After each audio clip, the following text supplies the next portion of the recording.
Hey there everyone, we're here at Natural Tunnel State Park and we're here to explore a trail that not a lot of people know about. So when you come to Natural Tunnel, most people are going to see the, well, Natural Tunnel. So today we're exploring a trail that is relatively unknown. It's the Birding and Wildlife Trail, and I'm joined here now with Rachel, who's going to explain everything that we need to know. Rachel, this trail, not really well trafficked. It's not. It's really a hidden gem here at Natural Tunnel. It offers a variety of different wildlife and birding viewing areas, and it has a little bit of the forest habitat and some pollinator habitat, and we'll see both of those today. Great. Now, how long is this trail? Total, this trail is 1.2 miles, and you don't have to do the full length if you don't want to.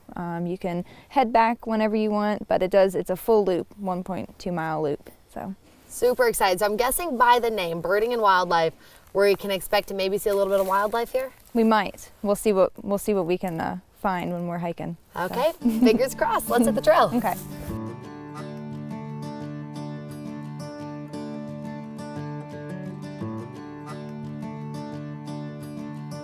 Megan, I see we're coming up to a red blaze here. Is that the blaze for the entire Birding and Wildlife Trail? It is, yep. So we'll just follow the red blaze the whole way. It doesn't ever switch? Not on this trail, it doesn't. So. Good to know. So basically, where we're walking was a farmland before. And so as we get further down the trail, you're gonna see just around you is a really young forest, which is really cool because imagine this just being open fields before. And so now we're seeing it kind of in that early successional phase, young trees. And it's a good way to kind of tell the past. And the forest can help us tell the past and as it grows, the future. So. Okay, so it is really hard to imagine all of this being empty farmland. So when you say new forest, relatively how young is this forest? This forest, I would say probably about 30 to 40 years. Wow, so. Okay, so it really is just kind of a baby forest here. Yeah. Now, did this just get started naturally, or did this take some human interception here? This was, I would say, it was kind of a little bit of both.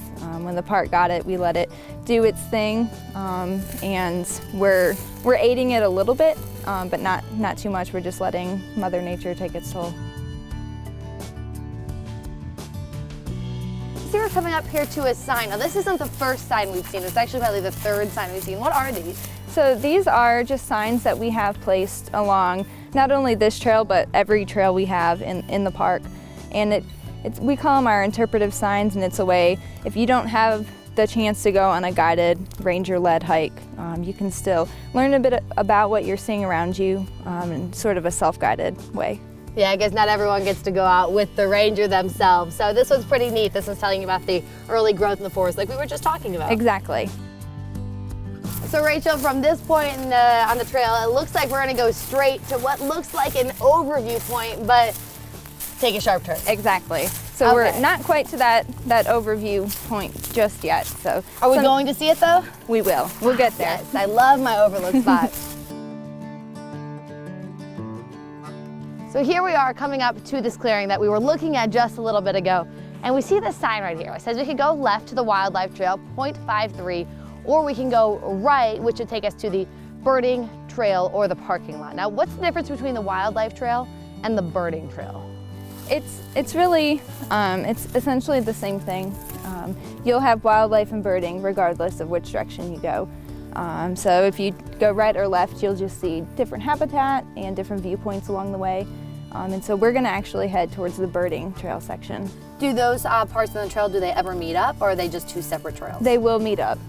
This is it's a loop system, so at one point or the other, you'll meet up. Okay, good. So you don't have to be too jealous of not getting to go down one side. Yeah, exactly. Neat. But this time we're going up to the Birding Trail. We are.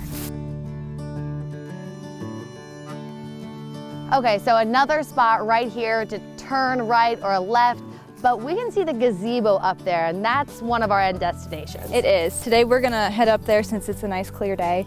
It has an awesome view, one of the best views in the park.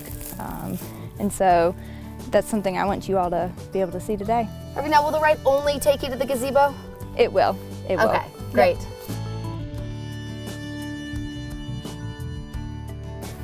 Wow, check out this end destination here. Now, not really even our end destination, it's just a spot on this trail. I had no idea this existed here at Natural Tunnel. It is. It's a good secret, but it has some awesome views. Wow, this really is a hidden gem here.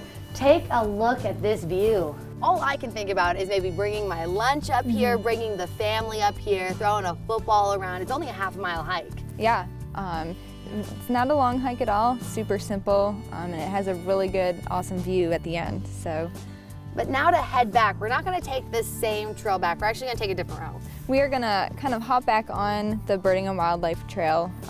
There's a pathway just behind the gazebo here, and we're gonna head on down there and see just a little bit of different habitat, different wildlife, hopefully along the way.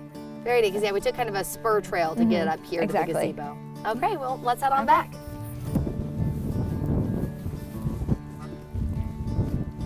Now, one thing I was looking at is that, you know, we're here in the beginning of March, so not a whole lot of birds, but I'm guessing that if you came here in the middle of spring, it'd be overrun.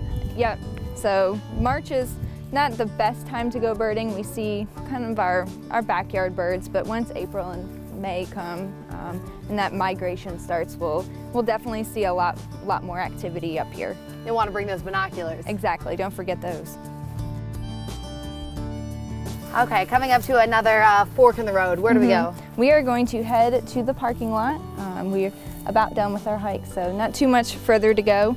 If we had gone the other way, we would have kind of met back up where we were at earlier. Oh, so the other part of the wildlife trail, that's where that would take you? Oh, okay, so that's super easy. It really does just kind of loop around It for you. sure does.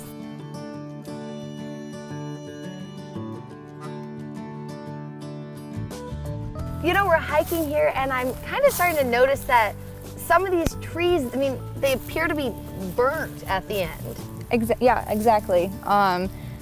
Last March in 2019, we actually burned this. It was a prescribed burn, so that means we set fire on purpose. And we do that every so often to kind of help clean up the forest and help keep it healthy. Because if we let it grow up too much, it doesn't make as good of a habitat for our wildlife and our birds. Why is that? If we get it really crowded, we don't get new growth on the bottom. So by setting some fire through, we're kind of starting over, getting a clean slate, letting new things grow up. And that's what the wildlife loves. So, how often do you do these burns? It really depends on the area. So this one, maybe every 4 to 5 years. Okay. It really depends on how quickly it's growing and that sort of thing.